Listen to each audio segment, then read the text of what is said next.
Bom, então agora está gravando. Boa noite a vocês que estão aqui. Rodrigo chegou agora, o Alexandre, que eu já cumprimentei. A gente vai então, dar continuidade, né, a esse capítulo que fala sobre o roteamento dinâmico. Nós falamos na aula passada, demos um pouco mais de detalhamento, né, nesse processo de roteamento dinâmico. E hoje nós vamos falar de maneira detalhada também sobre duas categorias, né, de protocolo dinâmico: o vetor distância e o estado de enlace, o link state, né? Isso vai nos deixar, digamos assim, preparados para posteriormente, né, no nosso retorno em agosto, a gente estudar protocolos dessas duas categorias com mais detalhamento, né, entendendo a fundo como que eles funcionam, tá? Então, como a gente já vem comentando há algum tempo e cada vez detalhando um pouco mais, né? Então, os protocolos de roteamento dinâmico, sejam eles quais forem, independentemente da categoria a que pertençam, eles funcionam da seguinte forma: os roteadores vizinhos trocam informações entre si e cada um deles processa a informação recebida pelo outro, tá? Então, a ideia mostrada nessa animação é isso aqui, ó.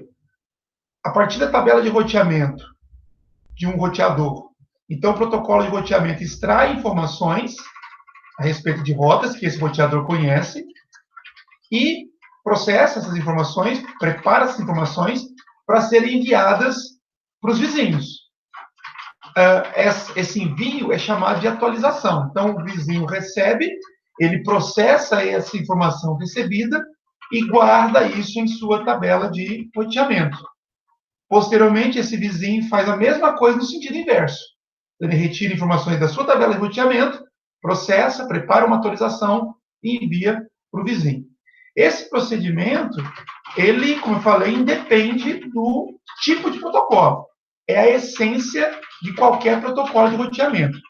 E o que eu quero chamar a atenção de vocês nessa parte final aqui desse capítulo é que, associado a um protocolo de roteamento, existe um algoritmo. Eu já falei com vocês várias vezes, desde que vocês entraram no curso, né, que protocolo, qualquer que seja de protocolo, é um software. Né? E se é um software, ele vem de um algoritmo, como nós vimos, né, em lógica de programação. Então, o que um protocolo faz é isso: executar uma série de ações para se alcançar um objetivo. Nesse caso específico, nós estamos falando de protocolo e roteamento dinâmico. Então, eles tendem a fazer algo que vai favorecer a construção de tabelas de roteamento dos diversos roteadores que fazem parte da rede. Tá? Vamos lá. Então, é o seguinte: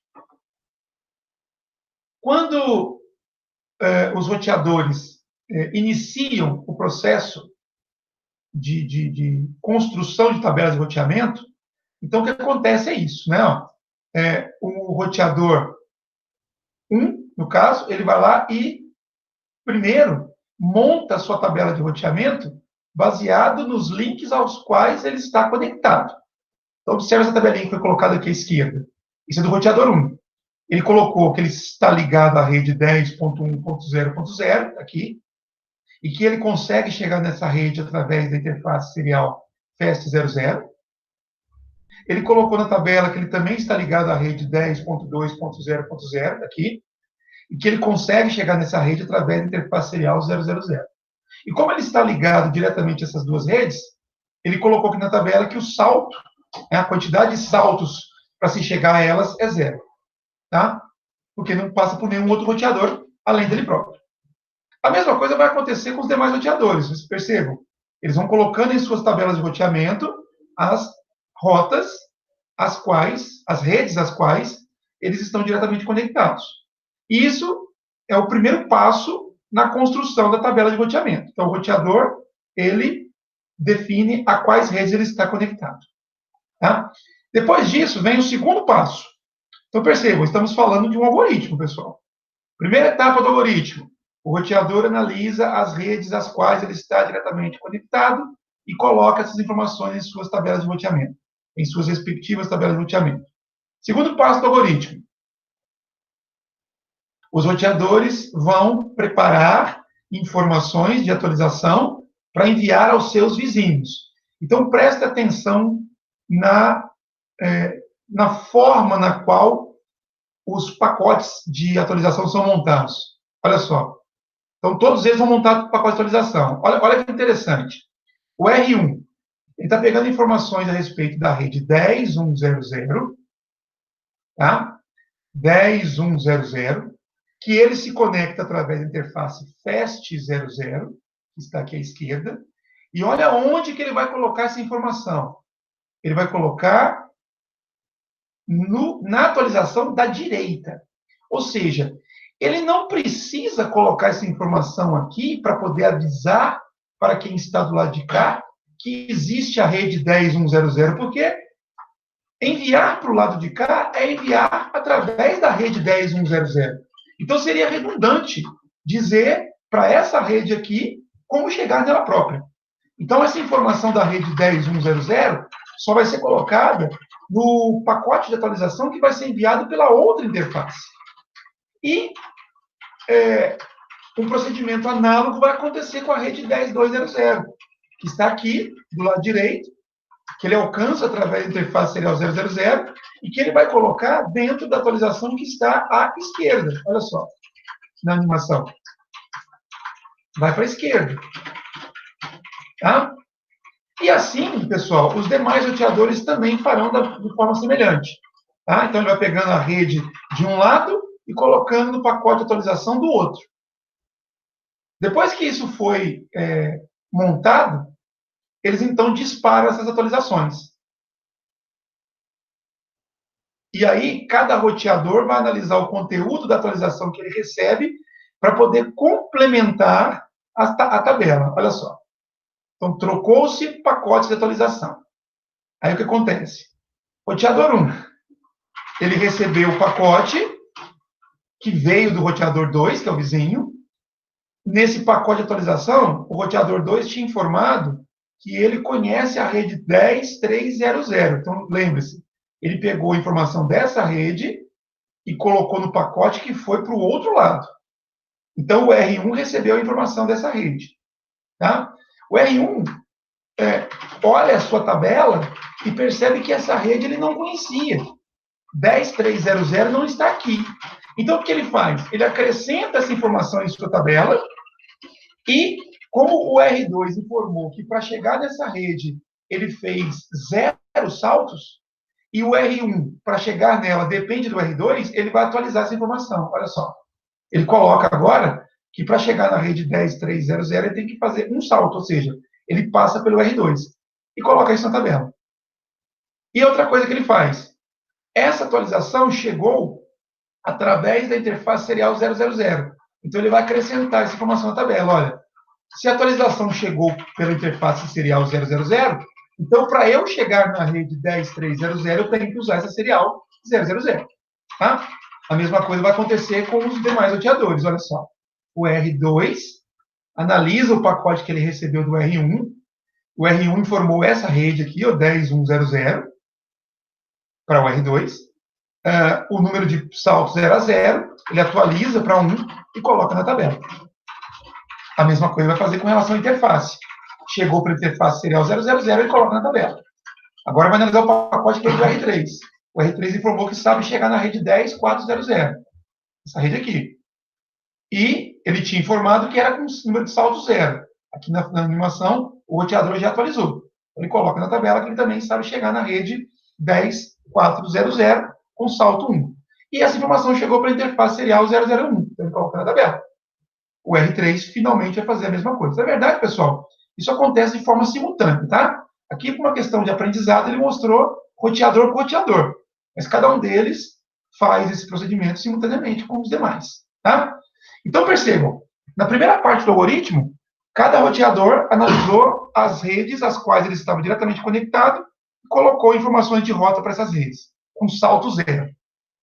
Depois houve uma primeira troca de atualizações entre os roteadores vizinhos. E aí eles acrescentaram as redes que eles não conheciam. Perceba que o R2, como ele recebeu atualização tanto do R1 quanto do R3, ele está com a tabela maior nesse momento. Tá? O R3 recebeu atualização só do R2 e o R1 recebeu atualização só do R2. Tá? Observe que somente o R2, nesse momento, é quem sabe como chegar em todas as redes. As redes do cenário são 10.1.0.0, 10.2.0.0, 10.3.0.0 e 10.4.0.0. O R2 sabe chegar em todas elas. R1 e R3 ainda faltam descobrir uma rota. Tá? Então, na próxima etapa do algoritmo, uma nova rodada de atualizações vai acontecer. Tá? E lembrando, a cada rodada de atualização, o roteador informa aquilo que está na tabela de roteamento dele. Então, olha só, o R1, ele vai preparar as atualizações colocando aqui na esquerda as informações, aliás, aqui na direita, né? As informações que ele recebeu da esquerda. Então, ele sabe que à esquerda dele, ele consegue chegar na rede 10.1.0.0. Então, é somente essa informação que ele vai colocar no quadro de atualização. E na outra atualização, agora para o lado esquerdo, ele vai colocar todas as informações, todas as rotas que ele conhece, que chegaram do lado direito. Olha só, o 10.2.0.0 e o 10.3.0.0. Olha só. Então, ele coloca as duas rotas que ele descobriu através da interface serial 000. Ele coloca do outro lado. E os outros roteadores fazem o mesmo. Olha só. O R2 pegou as duas rotas 10.2.0.0, 10.1.0.0, que chegaram através da interface serial 000, as duas, e vai colocar do lado da interface serial 001, aliás. Olha lá. E as outras duas rotas que chegaram pela interface serial 001, ele vai enviar pela outra interface, a serial 000. Olha só. O R3 faz a mesma coisa. O que chegou pela interface serial 001, ele coloca do lado oposto. Olha só. E o que chegou pela interface serial 000, aliás, aqui nesse caso, pela interface fast 00, ele coloca também do lado oposto. E aí haverá um novo ciclo de atualizações, olha só. Houve uma troca, o R1 analisa o que tem no pacote, ele entende que existe uma rede nova, uma rede que ele não conhecia, essa rede não tinha sido informado para ele na rodada anterior de atualizações, porque o R2 não conhecia essa rede ainda, a rede 10.4.0.0. A informação que chegou para o R1, vinda do R2, é que para chegar na rede 10.4.0.0 tem um salto, ou seja, para o R2 chegar aqui tem um salto. Então, para o R1 chegar aqui, ele vai atualizar a informação considerando que são dois saltos, o que é verdade. Olha lá. E vai colocar também a informação da serial para onde chegou. A mesma coisa vai acontecer com o roteador 3, que agora descobriu que existe a rede 10.1.0.0, e que para chegar lá, ele precisa de dois saltos, passando pelo R2 e pelo R1. Tá? E a interface pela qual ele tem que enviar. Tá? Observe agora, pessoal, as tabelas de roteamento de todos os roteadores estão completas. Tá? Ainda que eles venham a fazer trocas de atualizações no futuro, essas tabelas não vão se alterar a menos que mude a topologia. Tá? Quando isso daqui acontece, a gente diz que houve convergência do protocolo de roteamento. Essa expressão eu usei na última aula, tá? Mas não tinha sido devidamente explicada. Tá? Então, quando o processo de convergência ele ocorre, a gente diz que ele aconteceu quando todos, sem exceção, todos os roteadores têm as suas respectivas tabelas de roteamento completas. Uma tabela completa consiste em dizer para o roteador como chegar em cada uma das redes alcançáveis na topologia. No caso aqui são 4 redes, e os 3 roteadores têm rotas para cada uma dessas 4 redes. Beleza, pessoal? Até aqui? Como é que chama isso aí, Clever? Convergência? Convergência, tá? Quando as tabelas dos roteadores, de todos os roteadores, estão completas, a gente diz que houve convergência do protocolo, né? Então, obteve-se convergência no processo de descoberta de redes. Beleza? Ok. Mais alguma pergunta, pessoal? Tranquilo. Então, tá jóia. Aqui, então, as tabelas completas, como nós mostramos na animação anterior. Tá?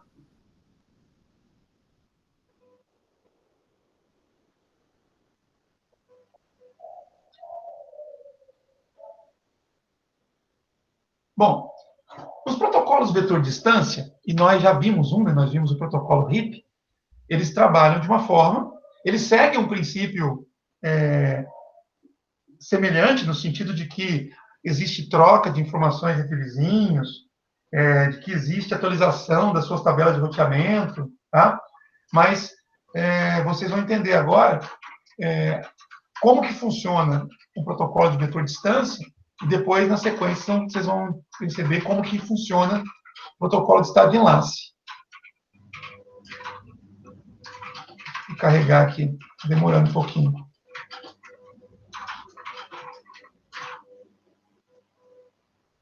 A minha animação.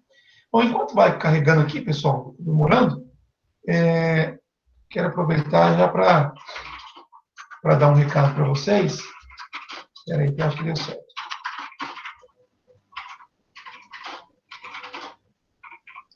Essa figura, especificamente da seção 5221, está querendo carregar. Bom, basicamente é o seguinte, se carregar, depois eu mostro para vocês. Está dizendo aqui o seguinte, os protocolos de tecnologia vetor-distância, eles fazem isso que eu mostrei agora há pouco nas animações, a cada 30 segundos. Tá? Então, perceba o seguinte, no primeiro passo do algoritmo, os roteadores descobriram quais eram as redes às quais eles estavam diretamente conectados. No segundo passo, houve uma troca de atualizações, onde o roteador do meio, no exemplo, né, preencheu a sua tabela de roteamento plenamente, mas os da extremidade não. Na segunda troca de atualizações, todos os roteadores tinham convergido. Porém, o processo não acaba. A cada 30 segundos, as atualizações seriam enviadas, sendo que nenhuma alteração iria acontecer, né, porque as tabelas estavam completas. Porém, os protocolos que trabalham, né, com as tecnologias de vetor-distância fazem isso para que, quando houver mudança na topologia, se por acaso algum link que estava disponível não estiver mais, ou se por acaso uma rede nova tiver sido acrescentada à topologia, que dentro de algum tempo todos os roteadores saibam do fato, né, do link que caiu ou da rede que foi acrescentada. Então, por essa razão, é que se utiliza essa ideia de continuar enviando atualizações periódicas a cada 30 segundos. Tá? Então, o algoritmo de vetor-distância, basicamente, são 3 etapas. Tá?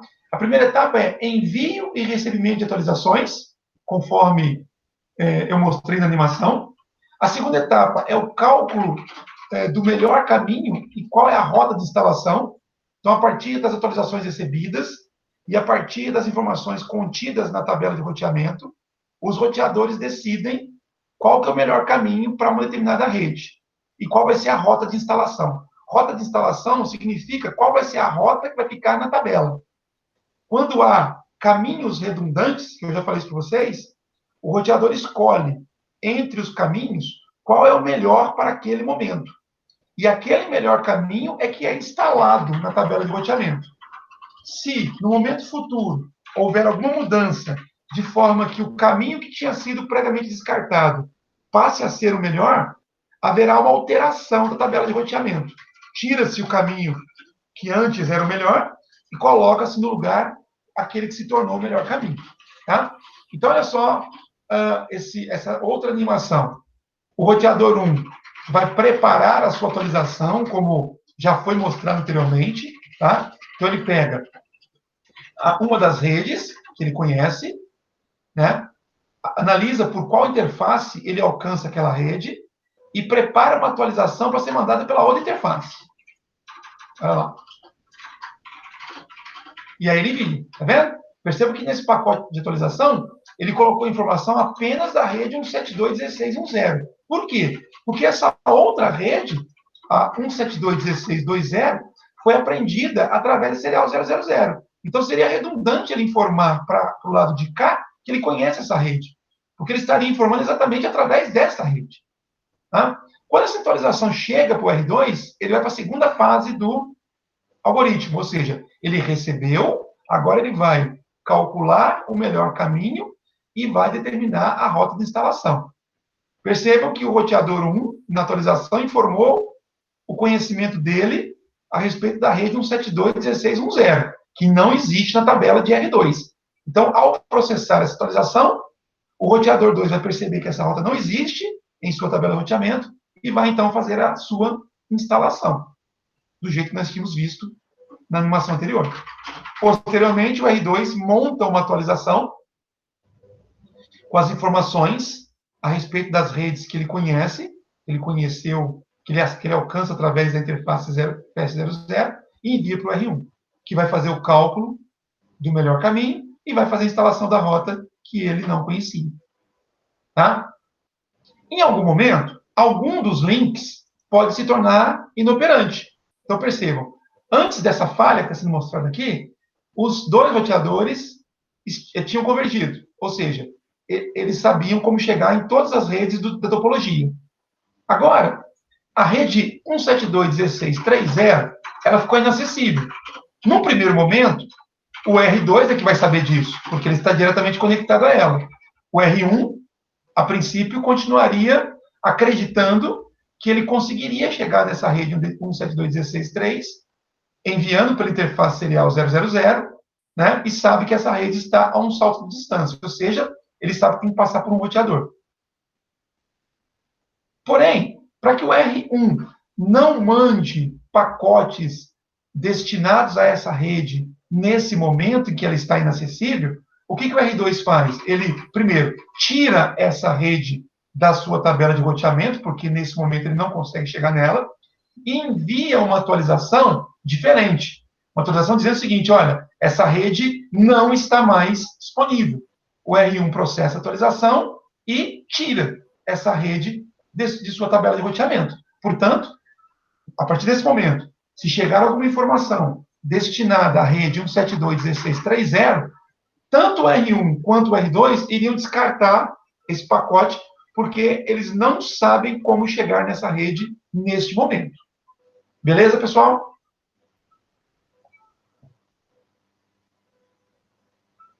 Kleber. Oi, Alexandre. Beleza. Volta ao slide que você está, por favor. Só pedir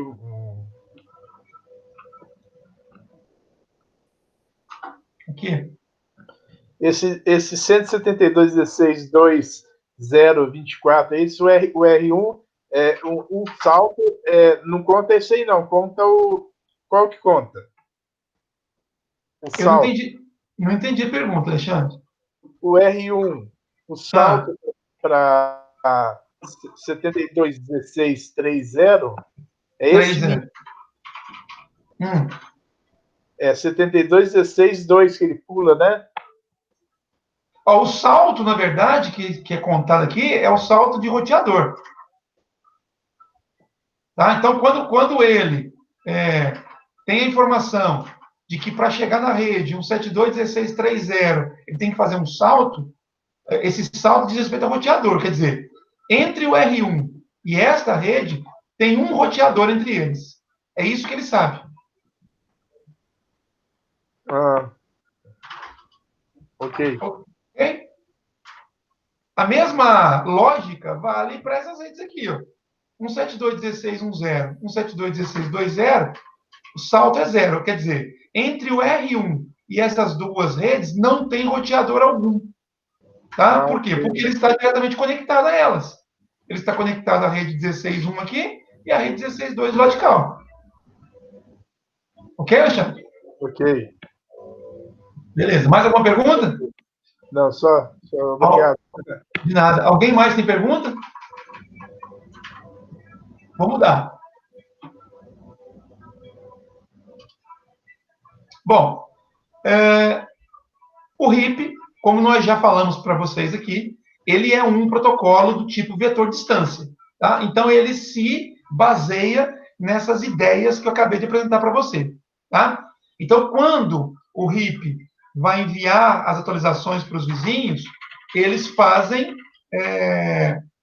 de forma agrupada. Ou seja, o pacote de atualização não é destinada ao número IP do vizinho, é destinado a um grupo. E aqui essa tabela está mostrando a diferença entre RIP versão 1 e RIP versão 2. No RIP versão 1, as atualizações são enviadas através desse endereço aqui. Então, o endereço de destino que é colocado no pacote de atualização é esse aqui, é broadcast. Tá? Já o RIP versão 2 coloca a informação direcionada a um grupo multicast. Então, existe uma pequena diferença entre eles nesse sentido. Tá? Ambos usam contagem de salto como métrica, que nós já falamos anteriormente. E o número máximo de saltos é 15. Isso é interessante vocês saberem. Tanto para o RIP versão 1 quanto para o RIP versão 2, se por acaso existir uma rede que esteja a mais de 15 saltos de distância, o RIP ignora essa rede, considera que a distância é infinita. E, portanto, ele não consegue chegar lá. Tá? Isso é uma restrição do protocolo. Tá? Pode ter problema por causa disso? Sim, pode ter. Mas, como eu falei, o protocolo é um software. O software tem um conjunto de regras. Essa é uma das regras, o máximo de 15 saltos. Então, se tiver uma rede que tiver uma distância maior que isso, ela simplesmente não será alcançada. Isso pode acontecer com o protocolo RIP. Tá? Nada que uma configuração estática não resolva. Mas o RIP sozinho não consegue alcançar essas redes. Tá? Outras coisas que nós já falamos em aulas passadas é com relação ao VLSN. Né? RIP versão 1 não suporta, e o versão 2 suporta. O CIDR, que é o roteamento sem classe, RIP versão 1 não suporta, e versão 2 suporta. Resumo, né? Resumo de rota, né? O RIP 2 suporta e o 1 não. E a autenticação. O primeiro não suporta e o segundo suporta. A autenticação é um mecanismo de segurança que nós não falamos aqui. E nem vou entrar em detalhe agora, mas basicamente é o seguinte: eu posso configurar os roteadores de modo que, ao utilizar um protocolo de roteamento, eu crio um mecanismo de autenticação. Quer dizer, para um roteador receber atualizações do outro, para ele aceitar atualizações do outro, esse outro deve ser devidamente autenticado nesse processo de comunicação, senão ele descarta as atualizações. Tá? Isso é para poder evitar que, por exemplo, alguma pessoa mal intencionada coloque na rede um roteador falso que mande atualizações RIP, e ao receber essas atualizações ele vai saber qual é a topologia da rede. E aí ele estrutura o seu ataque. Tá? Então, se houver autenticação, e se ela for ativada, obviamente, né, mesmo que um roteador espião seja colocado na rede, ele não seria aceito na rede. Né? As atualizações não seriam aceitas, as que ele enviaria, e nem seriam enviadas atualizações para ele. Tá? Ele seria realmente tratado como um estranho na rede.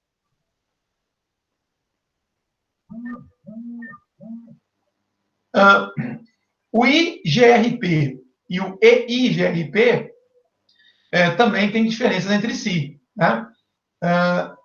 A métrica usada é diferente do RIP. Tá? Ele usa, os dois protocolos, usa uma métrica que é composta de largura de banda e atraso. Então, o cálculo da métrica é um pouco mais elaborado, é simplesmente contar quantos roteadores eu preciso passar. Tá? A confiabilidade e a carga também são incluídas no cálculo da métrica. Tá? A confiabilidade do link e qual é a carga, ou seja, qual é o congestionamento do link. Tá? Isso faz com que a métrica desses dois protocolos ela seja, digamos assim, mais condizente com a realidade. Tá? E se adapta mais facilmente a mudanças de comportamento da rede. O primeiro protocolo também utiliza broadcast para poder fazer o envio de atualizações, enquanto o segundo utiliza multicast. O primeiro não suporta VLSN, nem CIDR, nem resumo, nem autenticação, e o segundo aceita tudo isso, tá? Semelhante ao que acontece com comparativo de HIP versão 1 e HIP versão 2. Outra coisa é que o limite de saltos é 255, muito mais do que os 15 suportados pelo HIP.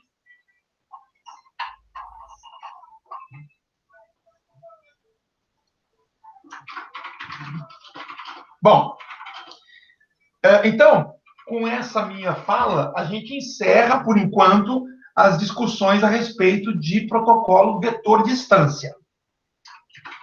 Na volta nossa em agosto, nós vamos estudar a fundo, né, um desses protocolos. Tá? Mas, por enquanto, vocês têm alguma dúvida? Protocolo vetor-distância? Vocês entenderam o processo de troca de mensagem, de atualizações, o processo de execução do algoritmo para poder decidir se a rota vai entrar ou não na tabela? Entenderam tudo isso?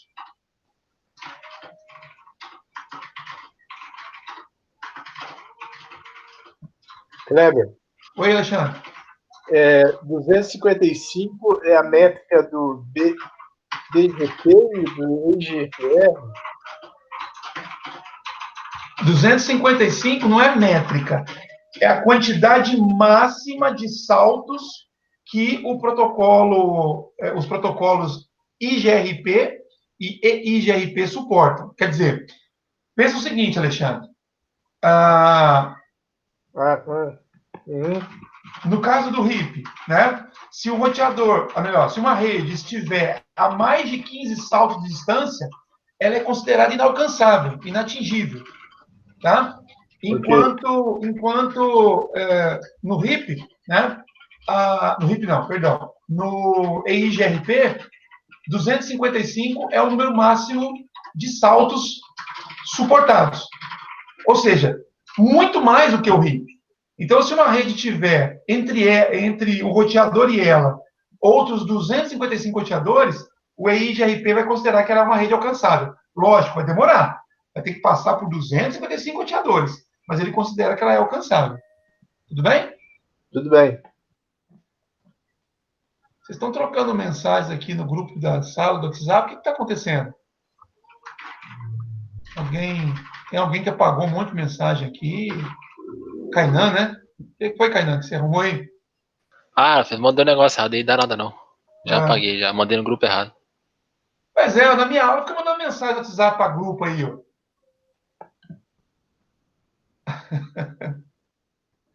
Vamos lá, vamos continuar aqui.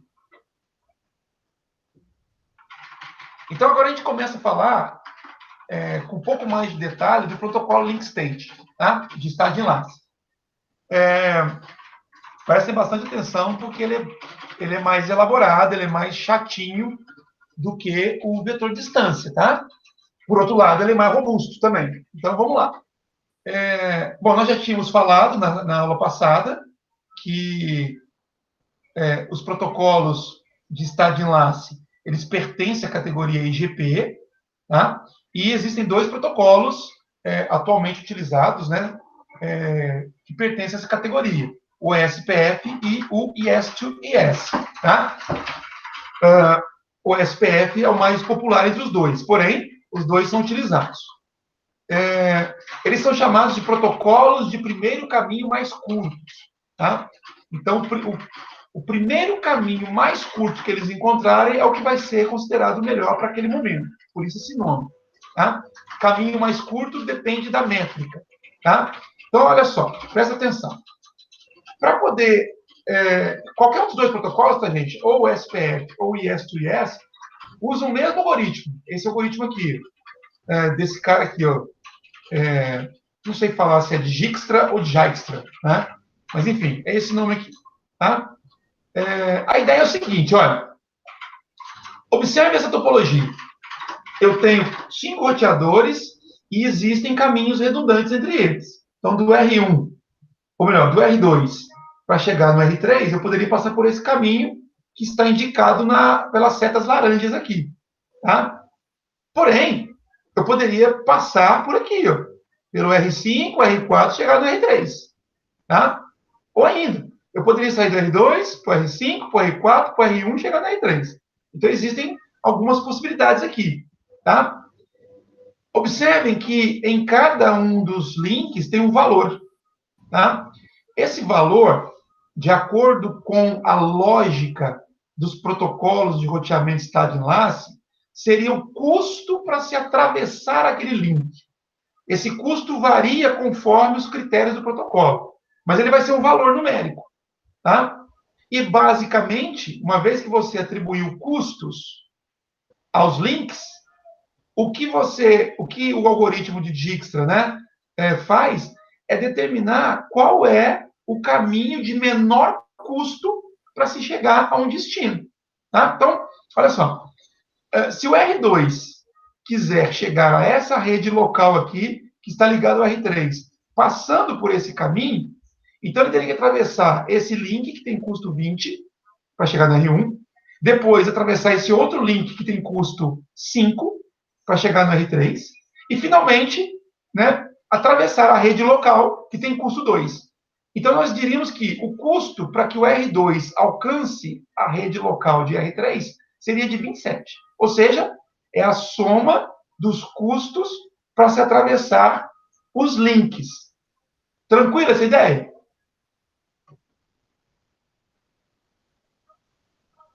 Tranquilo. Beleza, né? Então tá jóia. Maravilha. O Rodrigo deu um kkkk, mas foi há 4 minutos atrás. Deve ser porque eu falei do Kainan, né, Rodrigo? E o Rafael respondeu tranquilo agora. Beleza. Então, assim, guarda essa ideia, pessoal. Ela vai ser importante para o entendimento do que vem à frente. Então, protocolos de estado de enlace atribuem custos aos links e, para se estabelecer melhores caminhos, eles somam os custos para se atravessar cada um dos links entre a origem e o destino. Lembrando que eu estou falando do ponto de vista de cada roteador. Tá? Então, a rede local a qual ele está conectado não conta. Conta dele até chegar na rede local de destino. Aí, aqui no destino, conta porque ele atravessou. Tá? Então, um exemplo aqui, ó, do algoritmo SPF. Tá? SPF é Shortest Path First. Tá? Olha só. Então, do ponto de vista do R1, para ele chegar na rede local do R2, o caminho mais curto é saindo do R1, passando pelo R2 e chegando na rede local. Saindo do R1, chegando no R2, atravessou esse link, então teve um custo de 20, e do R2 na rede local, um custo de 2, ou seja, 22. Do R1 para a rede local do R3, qual é o caminho mais curto? Sai do R1, vai para o R3, atravessando esse link aqui que tem custo 5, e depois chega na rede local do R3, que tem custo 2. 5 mais 2, 7. Tá? Observe que ele está colocando na tabela as rotas de menor custo. Porque, olha só, se o R1 quisesse chegar na rede do R3 aqui, ó, passando por baixo, ele poderia. Porém, não é aquele que tem o menor custo. Passando por baixo, só para atravessar aqui teria custo 20, que já é muito maior que 7. Do R1 para chegar na rede local de R4. Então, ele sai do... Olha só que interessante. Existe um link direto entre R1 e R4, que tem custo 20. Então, se o R1 optasse por usar esta rota, ele calcularia que o custo para chegar na rede local seria 20 mais 2, 22. Porém, passando pelo R3, apesar de ter um roteador a mais como intermediário, o custo é menor, porque seria 5 para atravessar esse link, depois mais 10 para atravessar o link entre R3 e R4, dá 15, e finalmente mais 2 para chegar na rede local do R4, totalizando 17, que seria menor do que os 22 passando pelo link local, pelo link direto. Tá? Do R1 para chegar na rede local do R5, que está do lado de cá, o caminho mais curto encontrado foi esse aqui, ó. Do R1 para o R3, custo 5. Depois do R3 para o R4, custo 10. 5 mais 10, 15. Depois do R4 para o R5, outro custo 10, dá 25, e finalmente, atravessando a rede local do R5, mais 2, daria 27. Beleza, pessoal? Tranquilo até aqui? É só uma extensão do que eu tinha mostrado anteriormente, né? Agora pensando do ponto de vista de um roteador para todas as redes possíveis no cenário. Tranquilo? Tranquilo. Bom, aí depois vocês vão analisar aqui, ó, a mesma ideia a partir do R2, como que ele chega em cada rede local, seguindo pelo menor caminho de menor custo, depois do R3, depois do R4 e depois do R5. Tá? Não vou ficar falando porque é a mesma ideia. Tá? Vocês analisem isso daí e depois qualquer dúvida vocês me falam.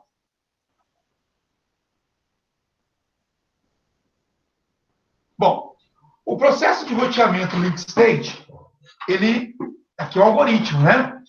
Ele é um pouquinho diferente do vetor distância. Né? Então, o vetor distância eu tinha mostrado 3 etapas apenas do algoritmo, né? 3 etapas. Envia e recebe atualizações, processa, né, as rotas recebidas, instala as rotas na tabela e reage à mudança de topologia. Basicamente, esses eram os 3 passos. Agora, olha só os passos executados por cada roteador que utilize o protocolo link state. Então, cada roteador aprende sobre cada uma de suas próprias redes diretamente conectadas. Isso daí não é novidade. O vetor distância também faz. Depois, cada roteador é responsável por dizer olá a seus vizinhos em redes diretamente conectadas. Aqui tem uma pequena diferença já. Nessa primeira etapa aqui, o roteador não envia atualizações de rota para os vizinhos. Esse dizer olá é tão somente para conhecer a vizinhança. Ele manda um pacotinho chamado hello, tá? Aqui, ó. Ele manda um pacote chamado hello, onde ele se apresenta para o vizinho e espera um hello de volta. Quando essa troca de hello acontece, a gente diz que o roteador formou uma adjacência com o outro. Tá? Então, ele sabe que tem um vizinho ali. Depois, ele vai construir um LSP. Mais uma siglazinha para o nosso dicionário aí. LSP significa Link State Packet. Né? Ou seja, ele montou um pacote de estado de enlace. E o que tem nesse pacote? Né? Então, vamos ver já já. Aqui, ó. Já está escrito aqui, na verdade. Tem o estado de cada link diretamente conectado. Tá? Então, o roteador monta um pacote e nesse pacote ele mostra esse pacote chama LSP e nesse pacote ele coloca o estado de cada link diretamente conectado. Diferentemente de uma atualização do protocolo vetor distância, onde as informações de rede são colocadas em pacotes que vão para o sentido oposto, como eu mostrei anteriormente na animação, aqui no pacote LSP é colocado o estado de cada link, ou seja, todos vão ser colocados no pacote. Não importa para onde que ele vai. E não é somente a rede e qual é o salto. Vocês vão ver o que mais que ele coloca dentro desse pacote já já. Depois que isso é feito, cada roteador inunda o LSP para todos os vizinhos que armazenam, para todos os vizinhos. Então, vamos lá, uma coisa de cada vez. Cada roteador inunda o LSP para todos os vizinhos. Aqui tem uma outra diferença. Uma atualização no vetor distância acontece entre vizinhos apenas. O vizinho pega a atualização, abre, processa e atualiza a tabela. Aqui, não. O vizinho que recebe um LSP, antes mesmo dele abrir o pacote para analisar o que tem, ele já repassa pelas outras interfaces, todas as outras, a fim de que esse LSP chegue o mais rapidamente a todos os roteadores da topologia. Eu comentei com vocês na aula passada, que os protocolos link state, eles têm uma característica interessante, diferente do vetor distância, que cada roteador conhece toda a topologia. O vetor distância, cada roteador conhece o vizinho. E a partir do vizinho, ele sabe quais são as redes que ele consegue alcançar. O link state, ele conhece toda a topologia. E a partir do momento que ele conhece toda a topologia, ele não precisa do vizinho mais para poder calcular melhores rotas. Ele pega os pacotes LSP que ele recebeu, monta um banco de dados local, e a partir desse banco de dados ele vai, então, determinar quais são as melhores rotas. Tudo isso eu vou explicar com mais detalhes já, tá? Mas só para vocês entenderem que essa expressão aqui, ó, roteador inunda o LSP, significa que cada roteador que recebe um LSP automaticamente encaminha para as demais interfaces. Então, cada roteador inunda o LSP para todos os vizinhos, e esses vizinhos armazenam todos os LSPs recebidos em um banco de dados. Tá? Depois ele vai analisar isso daí. Mas chega aquele mundo de LSP vindo de diversos roteadores, ele vai guardar tudo no banco de dados e depois ele vai analisar. Cada roteador usa o banco de dados para criar um mapa completo da topologia e calcular o melhor caminho para cada rede de destino. Tá? Então, percebam que o algoritmo ele é um pouco mais complexo do que o vetor de distância. Mas ele tem vantagens. Tá? Olha só. Vamos ver aqui agora como é que funciona esse processo, esse algoritmo, com uma situação de exemplo aqui. Então, tem essa topologia, né? A topologia... Tá tendo ruído aí, ó. Tendo ruído? É. Tá fazendo barulho aí? Parou agora. Kleber. Parece Oi, Alexandre. digitação. Ah, tá. É mesmo. É digitação. É um teclado. Tem a pessoa trabalhando do meu lado aqui. Mas Tranquilo. vamos tentar fazer para vocês escutarem. Tá? Kleber. Diga, Alexandre. Link state quer dizer o que mesmo? Pacote link state? É estado de enlace. Estado de enlace. Ah. Tá? Isso daí, Alexandre, é porque é o seguinte, a essência do protocolo de roteamento link state é baseada, né, no estado de cada enlace, ou seja, em como se encontra cada link da topologia em um determinado momento. Tá? O enlace é um link. Tá? Link em inglês, link traduzido em português, a gente chama de enlace. Tá? É a mesma coisa. Okay. Onde você ler ou escutar falando em enlace, é a mesma coisa que link. Tá? Então, cada linha dessa aqui é um link.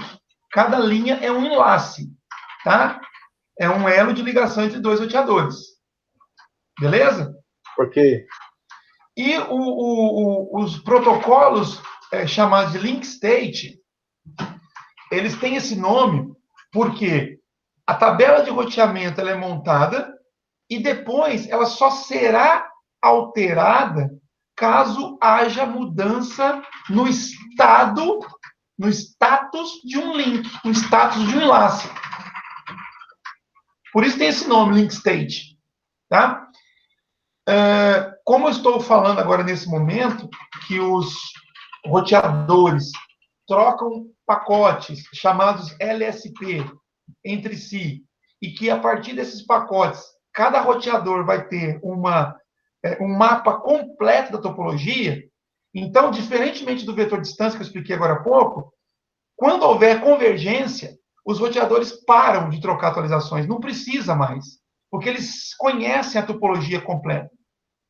Só vai ser enviada uma nova atualização, um novo LSP, quando houver mudança no status de algum enlace, de algum link. Aí o roteador que detectou a mudança naquele status, ou seja, o link estava operacional e caiu, ele vai, então, envia uma atualização para todos os outros.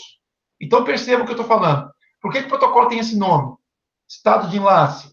Porque a partir do momento que houve convergência, que os roteadores sabem como chegar a todas as redes, só vai haver troca de atualizações novamente quando houver mudança no status de um enlace, de um link. Está claro para todo mundo isso?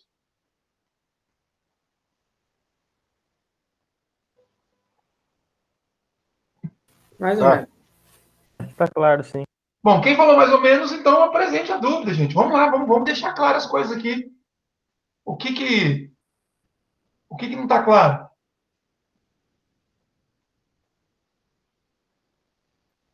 O Kainan, o Arislan que falou, né? Mais ou menos. Foi. Então, Arislan, o que não está claro? Ou nada está claro? É, Hã?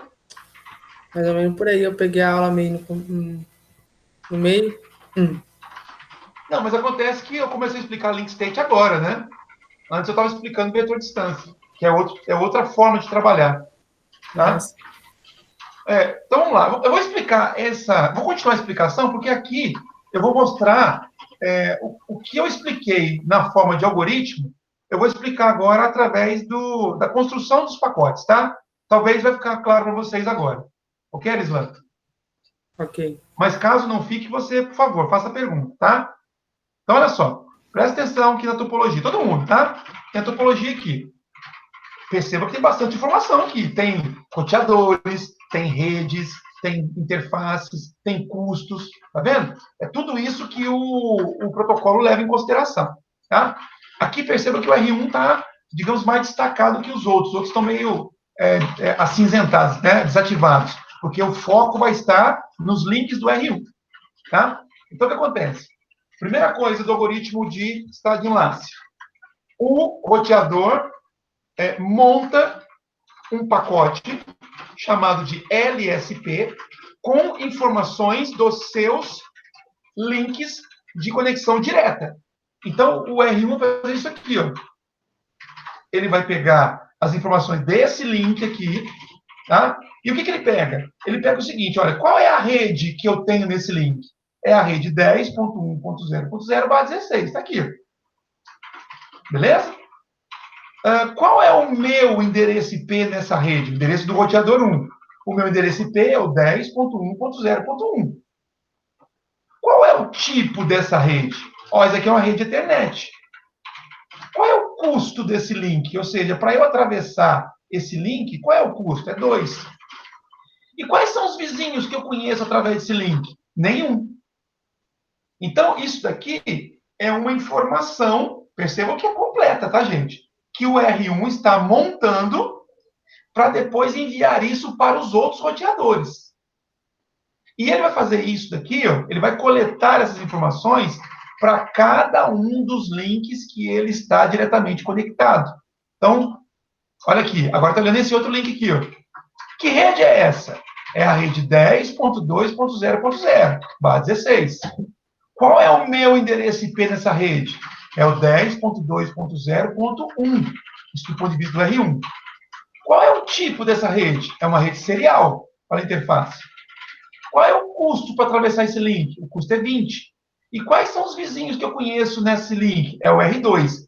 Lembre-se que eu falei agora há pouco que antes de montar os pacotes LSP, os roteadores mandam um alô para os seus vizinhos. Então, quando eles estão montando os pacotes LSP, eles já conhecem os vizinhos.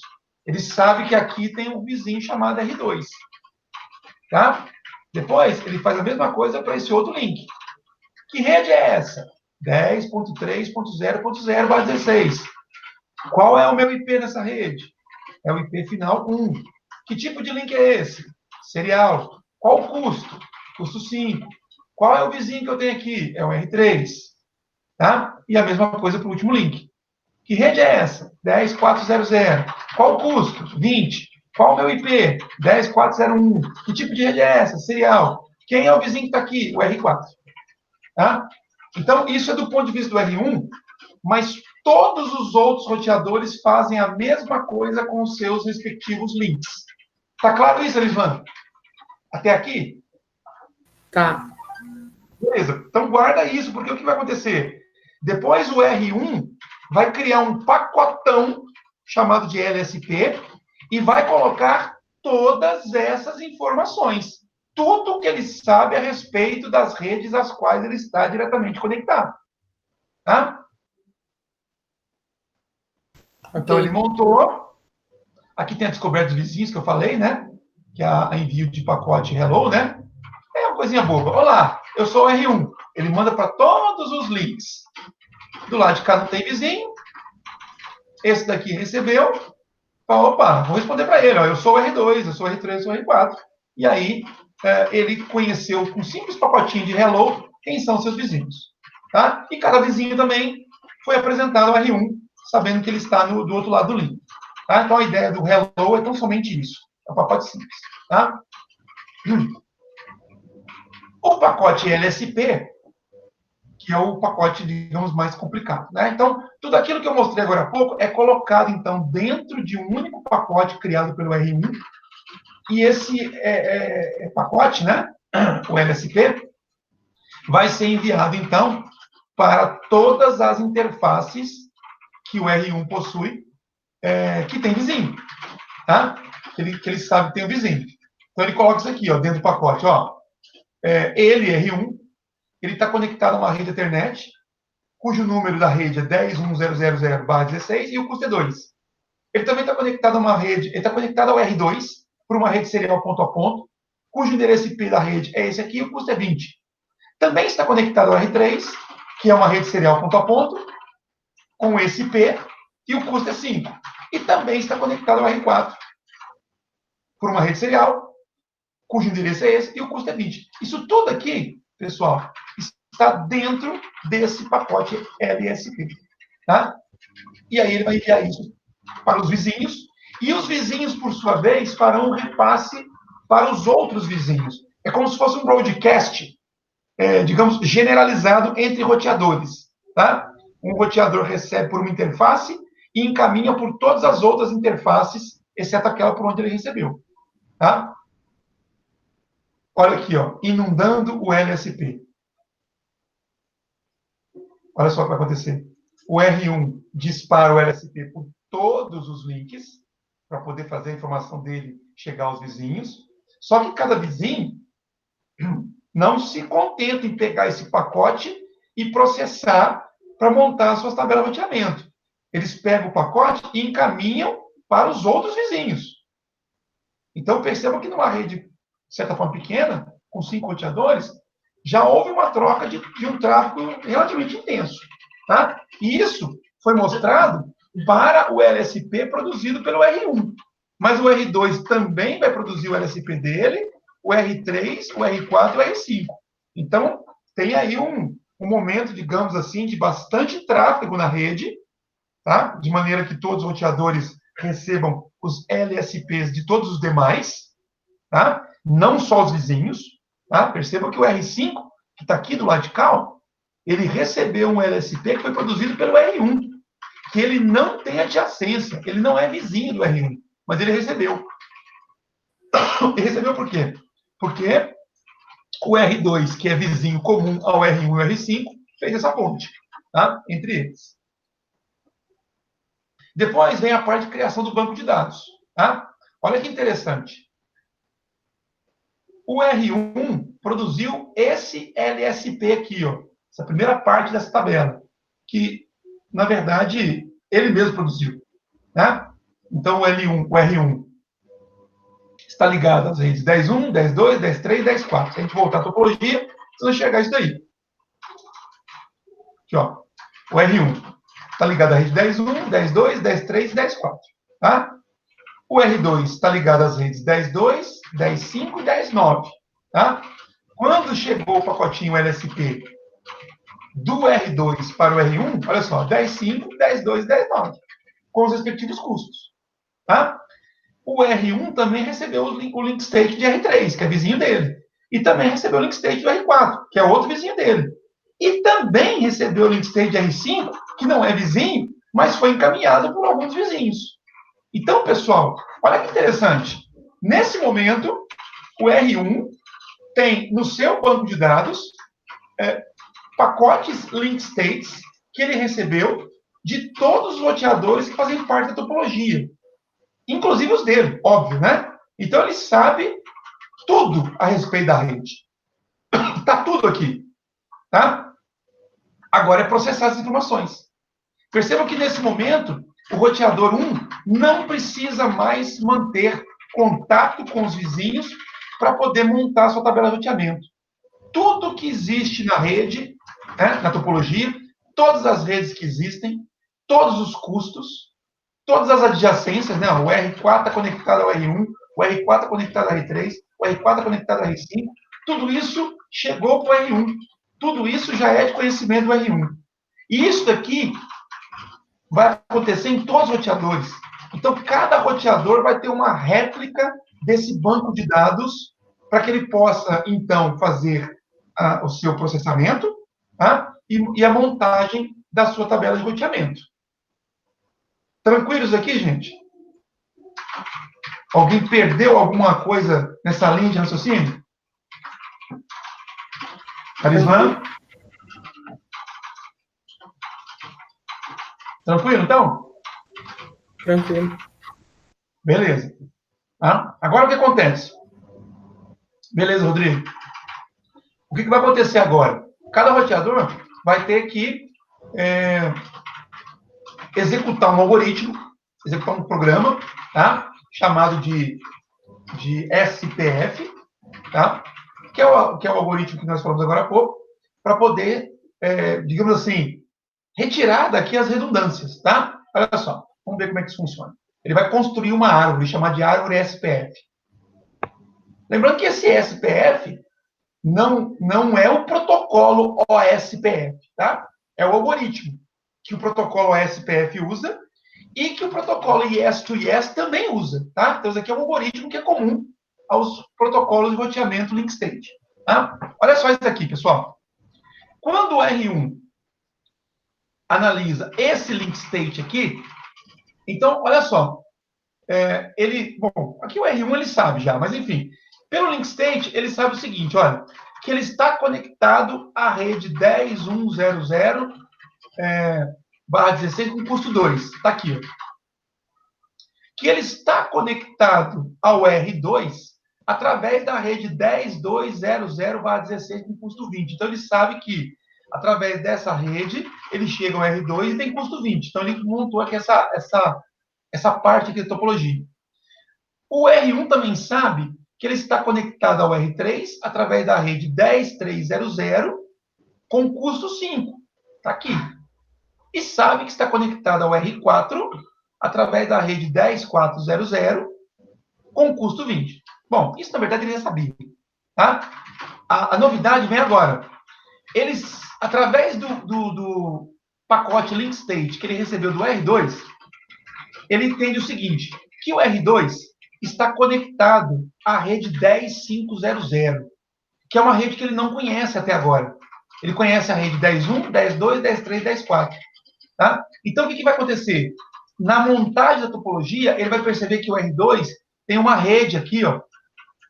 O R2 tem uma rede aqui, que é a rede 10.5. E o custo para atravessar essa rede é 2. O que mais que ele sabe? Ele sabe que o R2 se conecta ao R1, mas o R1 é ele próprio. Então, ele ignora isso aqui, porque isso aqui já sabe. Ele sabe também que o R2 se conecta ao R5, que não é vizinho dele. Né? Olha só, não tem R5 aqui. Mas ele sabe que o R2 conecta ao vizinho. Então, ele vai entender que existe um link entre o R2 e o R5, formado por essa rede 10.900, e que tem custo 10. Então, quando ele processa esse LSP, ele vai enxergar um pouco mais de topologia. Ele vai enxergar isso aqui. Tá? Que tem um R5 que ele não conhecia, porque não é vizinho dele, que existe uma rede local do R2 que é identificada por 10.500, e que existe uma rede que liga o R2 ao R5, que é formada pelo endereço IP 10.900. E que o custo da primeira rede é 2 e o custo da segunda é 10. E que essa rede do meio aqui, ele já sabia, então ele ignorou. Beleza, gente? Até aqui tranquilo? Tranquilo.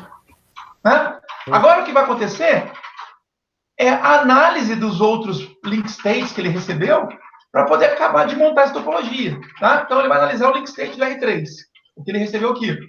O que ele vai saber? Que o R3 está conectado à rede 10.600, que é uma rede que ele não conhece até agora. Ele já conheceu a rede 10.5 e a rede 10.9, que ele não conhecia antes. Mas a rede 10.6 ele não conhece. Tá? Então, ele vai enxergar que tem uma rede local aqui. O que mais que ele sabe? Ele sabe que o R3 está conectado ao R1, mas R1 é ele, então ele ignora. Ele sabe que o R3 está conectado ao R4. Olha que legal. R4 é o vizinho dele. Mas ele sabe que existe entre o R3 e o R4 um link também, que ele, obviamente, não sabia. Tá? E que esse link é formado pela rede 10700, com custo 10. Então, quando ele processar esse pacote link state aqui, ele vai enxergar mais esse pedaço aqui, ó, da topologia. Quer ver? Ó? Olha lá, enxergou mais esse pedaço. Então, ele ele considerou aquilo que ele não conhecia e descartou aquilo que ele já conhecia. Agora ele vai para o R4, que é outro vizinho. Ele vai saber que o R4 tem uma conexão com a rede 10.8, que ele não conhece até agora, que o R4 tem conexão com o R1, que é ele. Então, ele vai ignorar isso aqui. Que o R4 está conectado ao R3, ele já sabe disso, porque o R3 tinha informado primeiro, tá? Ele vai ignorar isso aqui também. E que o R4 é conectado ao R5, isso é novidade, ele não sabia, tá? E está conectado através da rede 1010. Então, na hora que ele processar isso daqui, ele vai ignorar essas duas informações do meio e vai aproveitar essas duas informações aqui de cima e de baixo para poder adicionar uma rede local R4 e um link entre o R4 e o R5. Olha lá. Ignorou as do meio, que ele já sabia, e considerou as duas informações adicionais.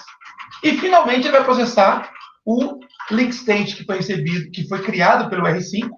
Ele não recebeu diretamente do R5, porque ele não tem vizinhança com ele, mas ele recebeu através de seus vizinhos. O que ele descobre? Que o R5 está conectado a uma rede local 1011, que ficaria aqui, que o R5 está conectado ao R2, ele já sabe disso, porque o R2 já informou aqui em cima, que o R5 está conectado ao R4, que ele já sabe também, porque o R4 informou aqui.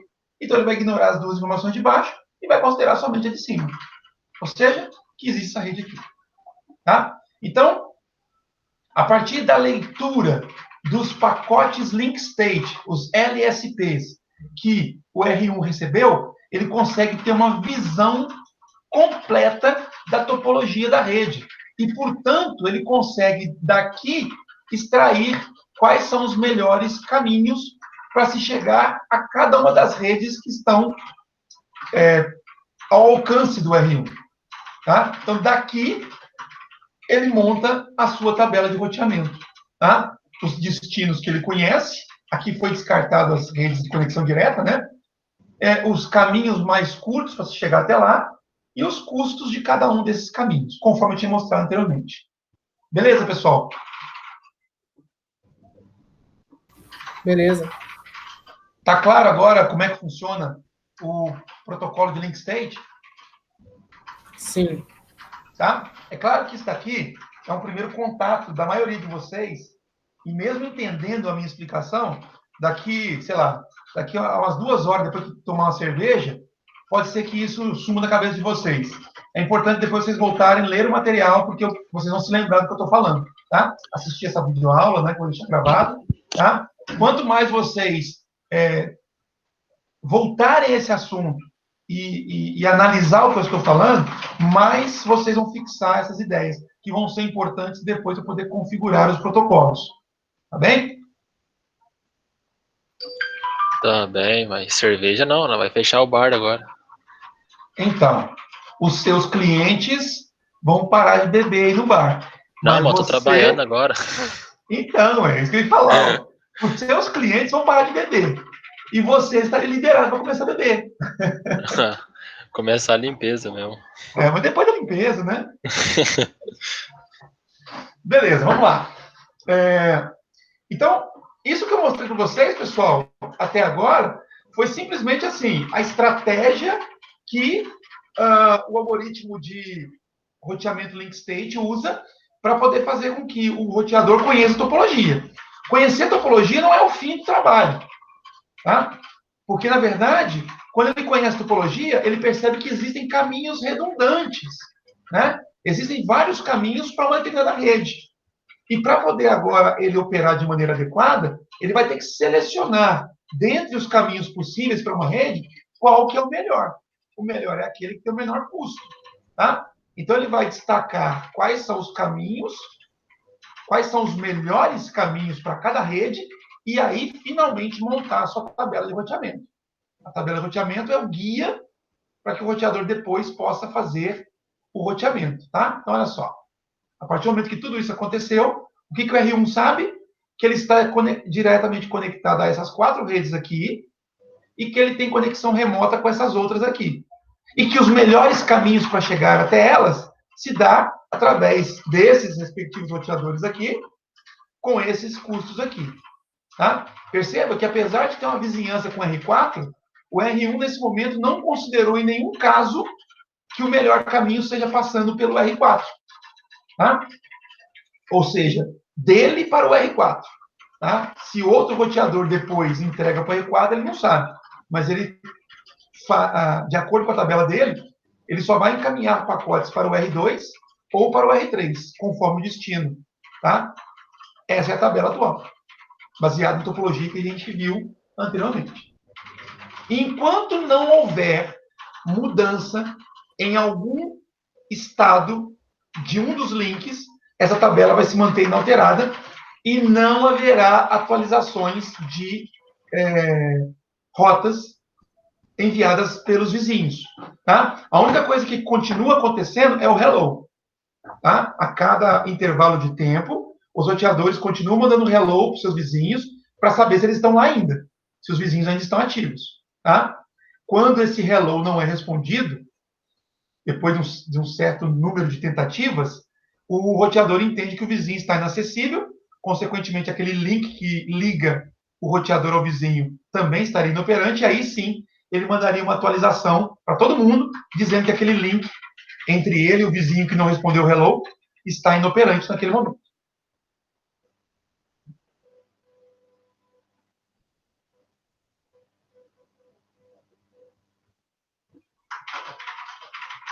Bom, depois de ter mostrado para vocês com um pouco mais de detalhe como funcionam os protocolos vetor distância e como funcionam os protocolos link state, aí vem essa pergunta.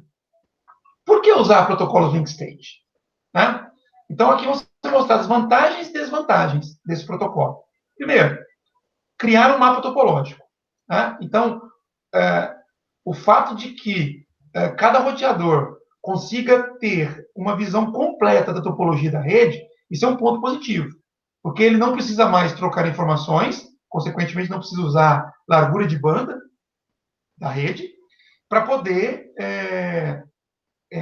determinar a melhor rota. E se por acaso aquela melhor rota se tornar inacessível, ele tem um mapa da topologia da rede para poder decidir qual é a segunda melhor rota e elegê-la para a tabela de roteamento, sem precisar de ficar trocando informações com os vizinhos.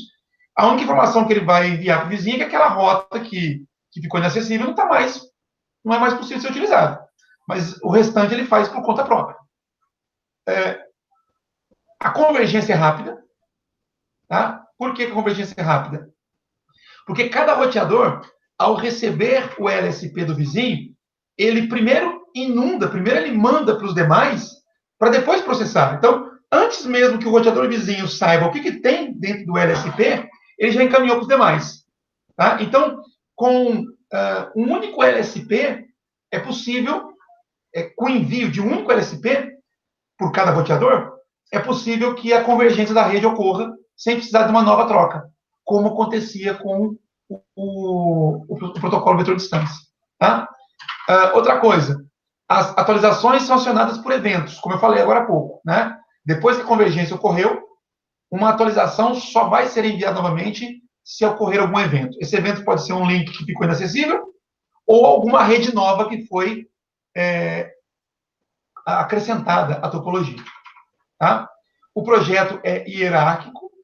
Tá? Isso é uma coisa interessante que eu vou falar para vocês mais à frente, mas eu posso dividir as áreas de troca de informações de link state em sub-áreas. Tá? De maneira que eu minimize um pouco o alcance da inundação. Tá? Vou mostrar isso para vocês daqui a pouquinho. Desvantagem. Requisitos de memória. Então, lembre-se que tem um banco de dados. Eu mostrei para vocês aqui, nessa aula, uma topologia com 5 roteadores.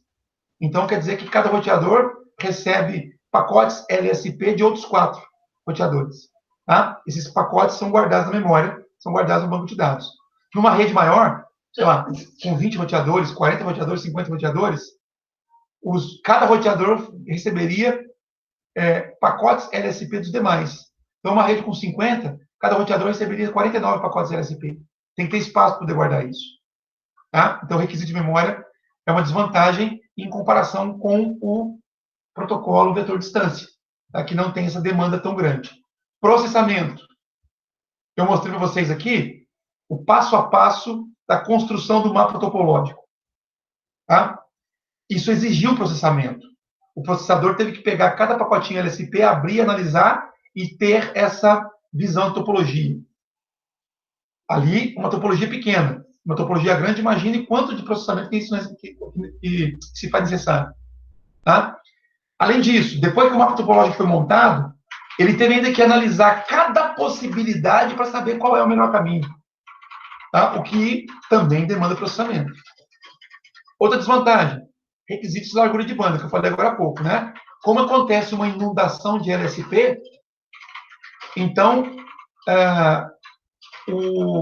os links, eles, durante algum tempo, ficam, de certa forma, congestionados, tá? Isso é uma demanda do protocolo, tá? Que é durante um tempo apenas, é claro, mas que acontece. Então, durante algum tempo, a rede pode ficar um pouco mais lenta, porque houve alguma necessidade de convergência que fez com que vários pacotes LSP tivessem que ser mandados. Isso pode acontecer. Tá? A questão do projeto hierárquico, que eu falei agora há pouco, ele pode ser representado, pode ser visualizado aqui. Ó, tá?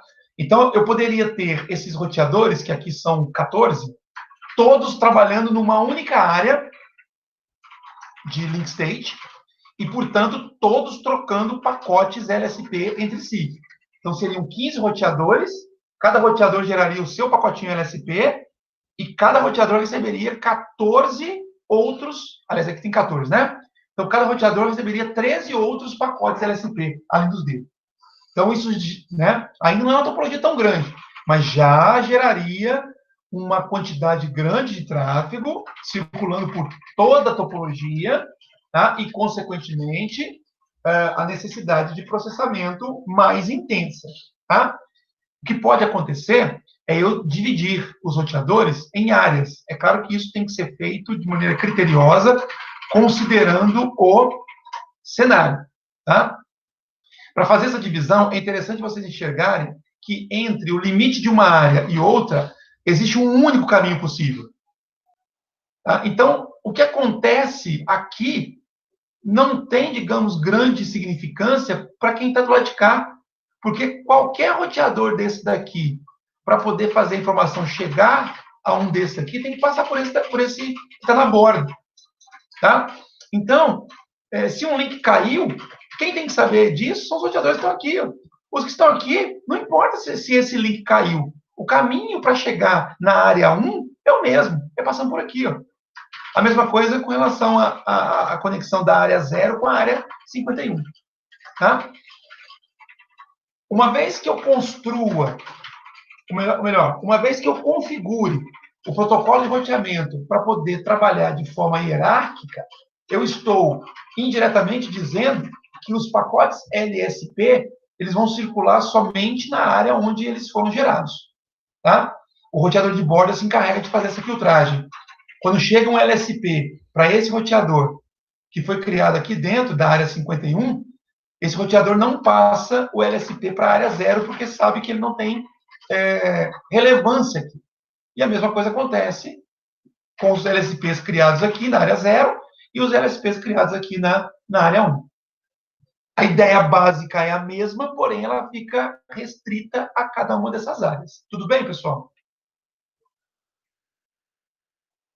Tudo bem? Tudo bem.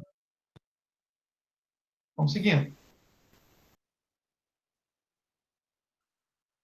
Bom, como eu tinha dito no início dessa minha fala, né, dessa aula de hoje, 2 protocolos link state são utilizados, né, o SPF e o ES2ES. Né? O SPF é mais popular, como eu já tinha dito também. Ele foi projetado por um grupo de trabalho da IETF, tá? E foi desenvolvido lá pelos anos de 1987. Tem 2 versões no momento. A versão 2, que é para protocolo IP versão 4, e a versão 3 do SPF, que é para o IPv6. Tá? O outro protocolo o yes-to-yes, que significa Intermediate System to Intermediate System, ele foi criado pela ISO, tá? É descrito nesse padrão aqui, no 10589. A primeira versão dele foi criada pela DEC, tá? Então, ela é a principal projetista. Esse protocolo, que foi projetado originalmente para o OSI, não reconhecia TCP/IP. Talvez por isso que o SPF tenha ganhado fama primeiro, né? E depois foi incluído, né, o TCP/IP nesse projeto. Tá? Esses dois protocolos compartilham semelhanças, porque eles são da mesma categoria, né, de link state, mas têm as suas diferenças. Tá? Existem discussões sobre qual é melhor, mas, na verdade, é o seguinte, existem vantagens e desvantagens de se utilizar cada um deles, e o melhor vai ser dependendo do cenário que cada um utiliza.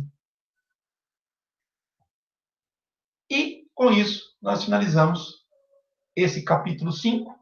Tá? Eu entrei um pouco mais de detalhes a respeito dessas duas categorias de protocolo de roteamento dinâmico, vetor de distância e estado de enlace, mas ainda não vimos tudo. Tá? Então, aproveitem, né, o período que a gente vai ficar parado, né? Claro, descansem, mas assim, se não entendeu alguma coisa, façam uma revisão para vocês se inteirarem melhor desses aspectos, tá? Porque depois a gente volta para poder trabalhar com configurações de protocolos e que vão utilizar esses conceitos. Tá? E aí nós vamos resgatar alguns desses conceitos lá na frente, como que é criado um LSP pelo SPF, né, o que tem lá dentro, como é que é feito o processamento, enfim, coisas desse tipo. A gente finaliza, então, essa etapa pré-férias do trabalho remoto. Como eu tinha dito para vocês, né, nas aulas passadas, eu vou disponibilizar para vocês a nossa segunda avaliação, a nossa segunda prova. Tá? Ela vai ficar aberta até semana que vem, até sexta-feira, né, dia 17. Tá? E, paralelo com essa prova, eu também vou habilitar o exame desse capítulo 5, que, na verdade, uma coisa é complementar da outra. Tá? Fazendo o exame do capítulo 5, vocês estão se preparando para a prova. Fazendo a prova, vocês estão se preparando para o exame do capítulo 5. Se preparando para um, você está se preparando para o outro. Tá? E aí a gente vai para as férias com esse ciclo aqui fechado. Tá? Para a prova, no entanto, serão cobradas questões não só desse capítulo 5, mas também do capítulo 3, né? Do outro módulo, do módulo 2. Tá? Então, repetindo, vou liberar para vocês já o exame do capítulo 5, deste capítulo 5 aqui, na Academia Cisco, que também vale nota, né? Conforme vocês já estão acostumados. E a prova eu vou terminar de preparar ainda, né? Mas eu libero para vocês amanhã, até amanhã, né? Envolvendo questões tanto desse capítulo 5 quanto do capítulo anterior, que nós não tínhamos cobrado anteriormente. Tá? E essa prova, a prova e o exame do capítulo 5, ambos ficarão disponíveis para vocês até a sexta-feira que vem, dia 17. Tá? O Rodrigo está perguntando se vai ter prática na prova. Não, Rodrigo. Tá? Vai ser só teoria, tá? Nessa prova. A gente vai deixar a prática para avaliar vocês quando a gente voltar das férias. Tá? Que a gente vai estar trabalhando com o protocolo real, né, o SPF, configurando, aí a gente consegue trabalhar com prática melhor. Nós trabalhamos com RIP, tá? Mas eu prefiro deixar para fazer essa prática lá na frente. Beleza? O Rodrigo respondeu beleza. Agora respondeu ok. Pessoal, alguma pergunta? Alguma dúvida com relação a esse conteúdo ou com relação ao que eu acabei de falar sobre prova, sobre exame? Se quiser abrir o áudio e falar comigo.